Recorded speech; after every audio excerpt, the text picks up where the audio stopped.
Hello friends, welcome again to our channel. मैं हूं धीरज भारद्वाज और आज मैं आपके लिए लेकर आया हूं प्रियम्बल का पार्ट 2। पार्ट पार्ट 1 हमने पहले ही अपलोड कर दिया है, तो जिसने भी नहीं देखा और देखना चाहते हो तो आप चैनल पर विजिट करके पार्ट 1 को देख सकते हो। तो पिछले पार्ट में मैंने आपको प्रियम्बल की पिक नहीं दिखाई थी, तो इसमें मैं प्रियम्बल भी साथ में लेकर आया हूँ।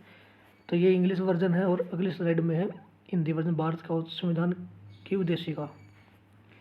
तो चलिए सबसे पहले देखते हैं प्रियम्बल में क्या क्या चीज़ लिखी हुई है। तो सबसे पहले लिखा है कि we the people of India having solemnly resolved to constitute India into a sovereign socialist secular democratic republic and to secure to all its citizens justice, social, economic, and political liberty of thought, expression, belief, faith, and worship, equality of status and of opportunity, and to promote among them all fraternity, assuring the dignity of the individual and the unity and integrity of the nation.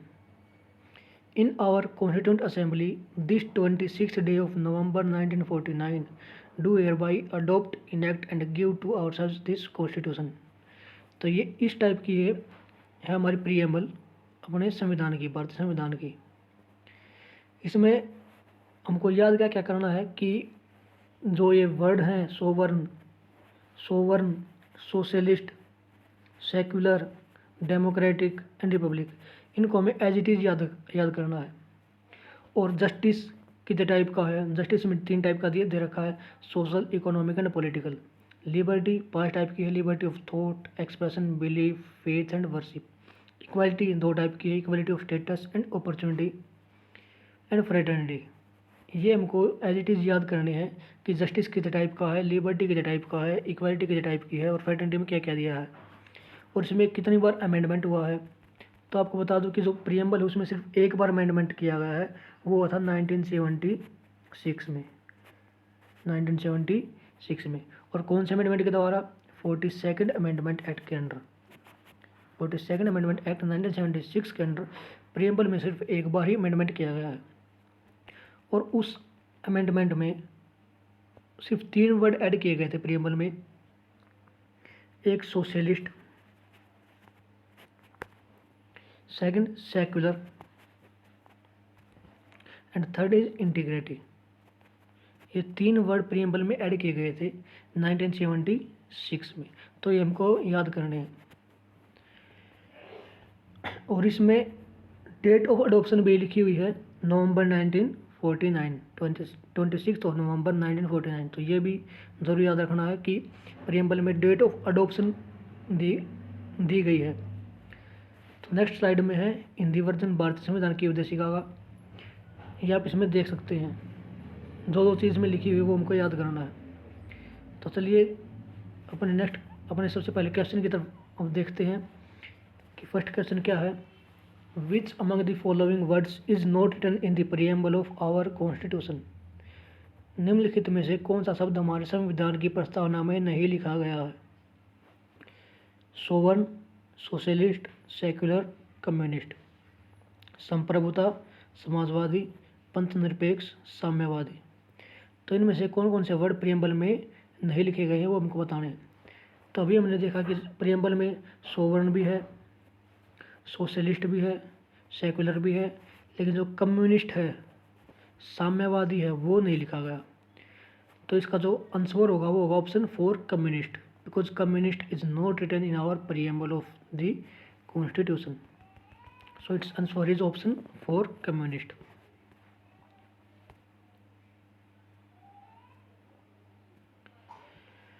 और next question is according to the Indian Constitution, which one of the following statements is incorrect about Indian secular state? भारतीय संविधान के अनुसार निम्नलिखित में से कौन सा कथन भारतीय धर्मनिरपेक्ष राज्य के बारे में गलत है? Which of the following statements is incorrect. तो इनकरेक्ट स्टेटमेंट हमें बतानी है। तो ऑप्शंस हैं Indian state is not ruled by any specific religious group. बिल्कुल सही है ये कि इंडियन स्टेट किसी भी रिलीजियस ग्रुप के द्वारा रूल नहीं किया जाता। तो option first is correct. Option second is the state does not enforce any particular religion nor takes away religious freedom of individuals.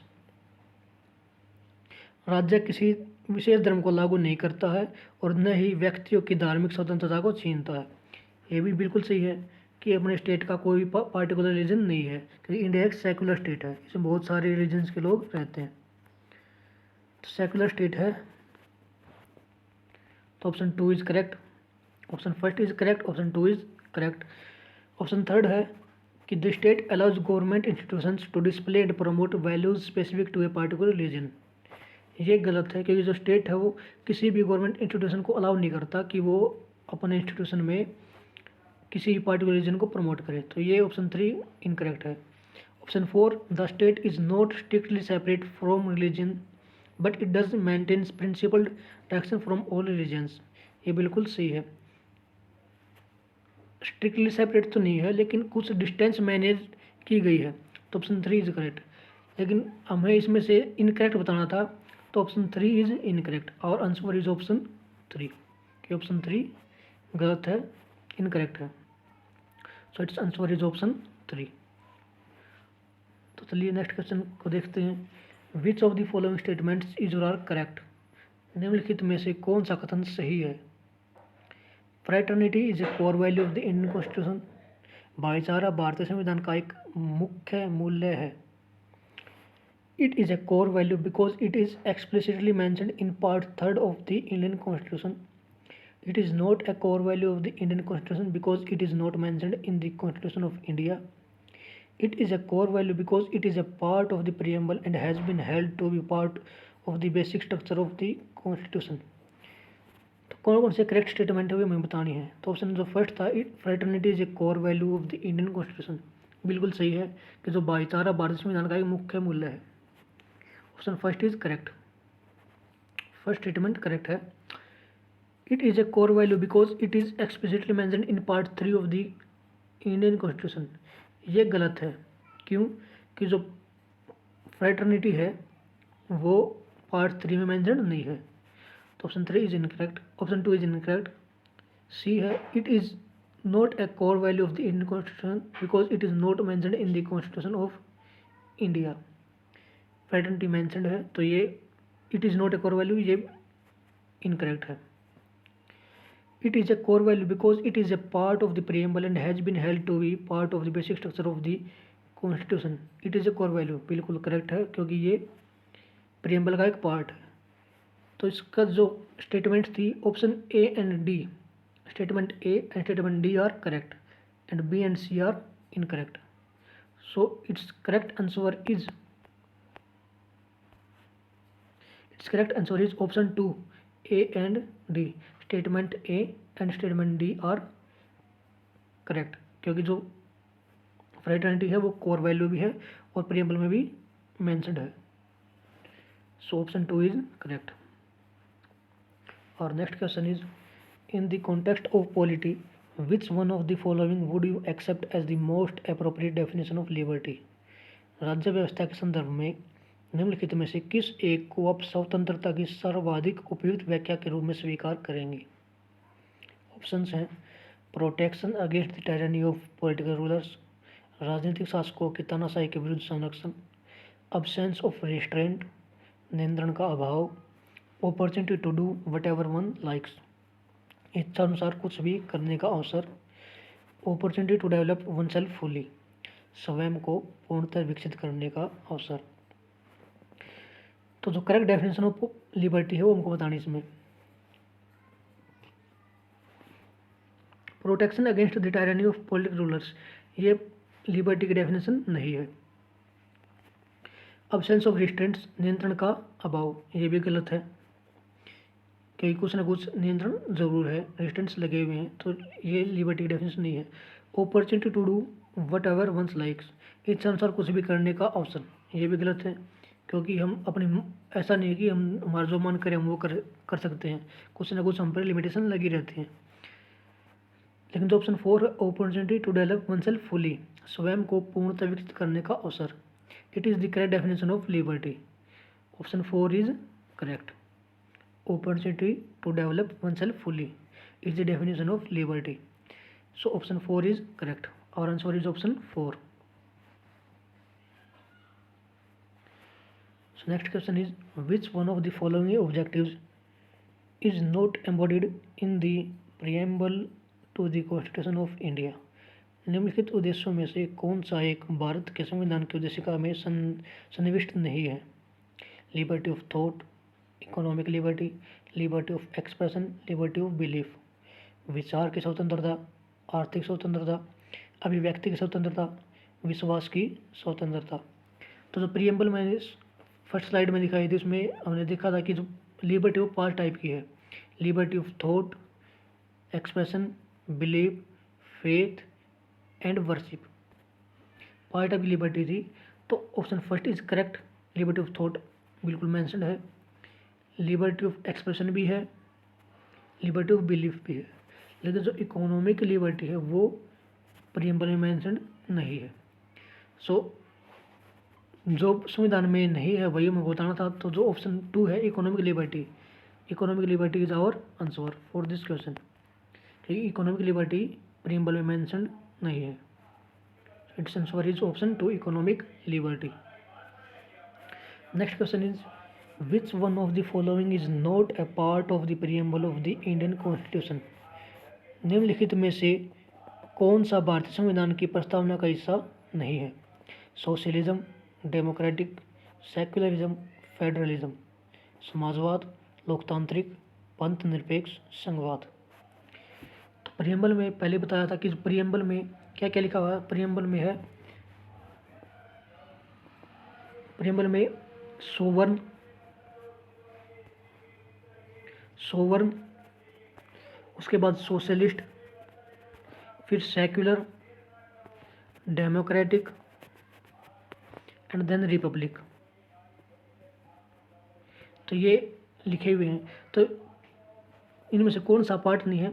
Socialism भी है, डेमोक्रेटिक भी है, सेक्युलरिज्म भी है, लेकिन जो फेडरलिज्म है वो प्रियम्बल का पार्ट नहीं है। प्रियम्बल में कहीं भी फेडरलिज्म का यूज़ नहीं किया गया। तो its answer is option 4। Its answer is option 4। Federalism is not a part of the preamble. Next question है, which where the words we the people of India have been used in the constitution of India? Bharat के संविधान में हम भारत के लोग शब्द का प्रयोग कहाँ किया गया है? ऑप्शन है directive principle of state policy, fundamental rights, citizenship, preamble. Bharat के नीति निर्देशक सिद्धांत, मौलिक अधिकार, नागरिकता, प्रस्तावना। तो we the people of India, हम भारत के लोग, इसका यूज़ कहाँ किया गया है? प्रियम्बल में। कहाँ पर? प्रियम्बल में। प्रियम्बल में शुरुआत में ये लिखा हुआ है, स्टार्टिंग में ये है we the people of India. So it's answer is preamble. ना तो DPSP में लिखा, ना फंडामेंटल राइट्स में, ना सिटीजनशिप में। So it's answer is preamble, प्रस्तावना में। So next question is, consider the following words: socialist, democratic, sovereign, secular. निम्नलिखित शब्दों पर विचार कीजिए: समाजवादी, प्रजातंत्रवादी, संप्रभु, धर्मनिरपेक्ष। उस विकल्प का चयन कीजिए जो सही क्रम दर्शाता है जिसमें ये शब्द भारत के संविधान की प्रस्तावना में आते हैं। तो जो ऑर्डर प्रियम्बल में इन वर्ड्स का, वैसा ही हमको इसमें बताना है कि प्रियम्बल में किस तरीके से इनको अरेंज किया गया है, किस ऑर्डर में इनको लिखा गया है। तो बताया था पिछले क्वेश्चन में भी कि प्रियम्बल में सबसे पहले है क्या? Sovereign, Indian sovereign, socialist, secular, democratic and republic. तो इस ऑर्डर में प्रियम्बल में ये अरेंज किए गए हैं। तो फर्स्ट नंबर पर है सी ऑप्शन, फिर है ए ऑप्शन, फिर D and then B, CADB। So it's order is CADB, option A CADB। इस ऑर्डर में प्रीएम्बल में ये अरेंज किए गए हैं। So our answer is option A, CADB। Sovereign, socialist, secular, democratic and Republic.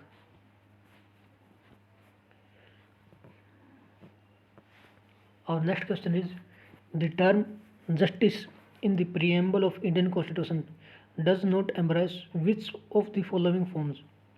भारतीय संवैधानिक प्रस्तावना में न्याय शब्द निम्नलिखित में से किस रूप में नहीं आता? जस्टिस के अंडर क्या क्या चीज़ लिखी गई है और क्या क्या नहीं है? तो हम देखा जो जस्टिस है, जस्टिस में क्या क्या है? Justice social, economic and political, 3 type का जस्टिस प्रीएम्बल में दिया गया। कौन कौन सा? Social, economic and political. So it's answer will be क्या होगा? सोशल तो है, सोशल जस्टिस है, पॉलिटिकल जस्टिस भी है, इकोनॉमिक जस्टिस भी है, लेकिन जो लीगल जस्टिस है वो प्रीएम्बल में मेंशन्ड नहीं है। कानूनी न्याय is not mentioned in the preamble. So it's answer is option 2, legal.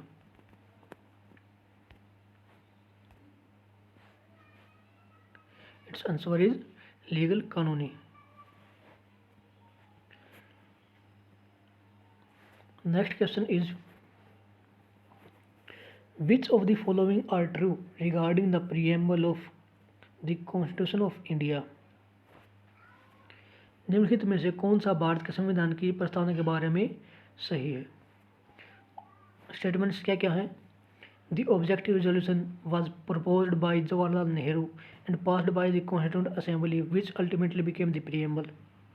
Statement second है, the idea of the preamble was borrowed from the Constitution of USA. Third statement है, the words socialist and secular were adopted by the 42nd Amendment in 1976. Fourth statement है, the preamble incorporates the fundamental rights of the citizens of India. तो हिंदी में क्या क्या है? निम्नलिखित में से कौन सा भारत के संविधान की प्रस्तावना के बारे में सही है? उद्देश्य संकल्प जवाहरलाल नेहरू द्वारा प्रस्तावित किया गया था और संविधान सभा द्वारा पारित किया गया था, जो अंततः उद्देशिका बना। उद्देशिका का विचार संयुक्त राज्य अमेरिका के संविधान से लिया गया था। समाजवादी और धर्मनिरपेक्ष शब्दों को 1976 में 42वें संशोधन द्वारा अपनाया गया था। उद्देशिका भारत के नागरिकों के मूल अधिकारों को समाहित करती है। तो करेक्ट स्टेटमेंट हमको इसमें बतानी है। Option first, the objective resolution was proposed by Jawaharlal Nehru, बिल्कुल करेक्ट है। जवाहरलाल नेहरू ने ऑब्जेक्टिव रेजोल्यूशन को प्रपोज किया था, पास किया था। Option first is correct, statement first is correct. Statement second is, the idea of the preamble was borrowed from the constitution of the USA, ये भी स्टेटमेंट बिल्कुल करेक्ट है कि जो प्रीएम्बल है वो यूएसए के कॉन्स्टिट्यूशन से बोरो किया गया है। स्टेटमेंट थर्ड है, the words socialist and secular were adopted by the 42nd amendment in 1976, बिल्कुल सही है कि 42nd अमेंडमेंट एक्ट 1976 के अंडर सोशलिस्ट, सेकुलर और इंटीग्रिटी को ऐड किया गया था। तो इसमें सोशलिस्ट और सेकुलर है, तो ये बिल्कुल सही है। Statement 3 is also correct. लेकिन जो स्टेटमेंट 4 है, the preamble incorporates the fundamental rights of the citizens of India, ये गलत है क्योंकि प्रीएम्बल में फंडामेंटल राइट्स को इनकॉर्पोरेट नहीं किया। तो statement 4 is incorrect. So correct statement बतानी थी। करेक्ट है कौन कौन सी? First, second and third. Fourth incorrect है, तो ऑप्शन 4 इनकरेक्ट हो गया। ऑप्शन 3 भी, ऑप्शन 2 भी, लेकिन जो ऑप्शन फर्स्ट है वो अपना आंसर है। 1, 2 and 3 statements are correct. 1, 2 and 3। तो ये थे आज के अपने question part 2 of preamble of constitution, जो हमने आज पार्ट 2 किया है। इसका हम एक पार्ट और लेकर आएंगे बहुत जल्द। तो अगर आपको वीडियो पसंद आई हो, कंटेंट आपको अच्छा लगा हो तो वीडियो को लाइक करें, कमेंट करें, शेयर करें और चैनल को सब्सक्राइब ज़रूर कीजिए ताकि आने वाली वीडियोज़ का नोटिफिकेशन आप तक पहुंच सके। Thank you very much, thank you all of you.